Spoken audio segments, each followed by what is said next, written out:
నిజంగానే రామారావు గారికి కనుక స్పృహ ఉంటే అసలు ఇటువంటి పెద్ద కోవటాలు చంద్రబాబు నాయుడు అనేవాడే కాంగ్రెస్ పార్టీ నుంచి ఎన్టీ రామారావు కాళ్ళ దగ్గరికి చేరినటువంటి పెద్ద కోవర్టు.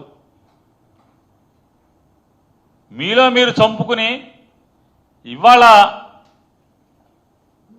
ముద్దాయిలుగా వైసీపీ వాళ్ళని పెట్టి ఇటువంటి తప్పుడు ప్రకటనలు ఇచ్చినంత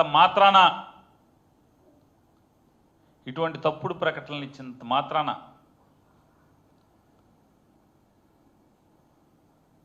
ఈ పాపాల నుంచి చంద్రబాబు నాయుడు నీ ప్రభుత్వం లేదా మీరు కానీ కడిగి వేయబడజాలరు అనేది గుర్తుంచుకోమని చెప్పని హెచ్చరిక జారీ చేస్తూ నాడు ఎన్టీ రామారావుకి వెన్నుపోటు పొడిచి ఆయన కాళ్ళు పట్టుకుని కుర్చీలోంచి కిందకి ఈడ్చావు కాబట్టే ఇవాళ ఎన్టీ రామారావు గారి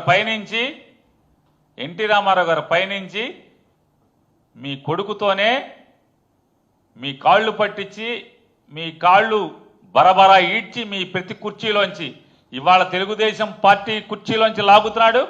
రేపో మాపో ముఖ్యమంత్రి కుర్చీలోంచి కూడా లాగే రోజు తొందరలోనే వస్తుంది. ఎన్టీ రామారావు గారి పైనుంచి ఆనంద బాష్పాలు, ఆయన ఆత్మ ఆనంద బాష్పాలతో తడిసి ముద్దవుద్దని చెప్పని కూడా మీకు తెలియజెప్తున్నాం.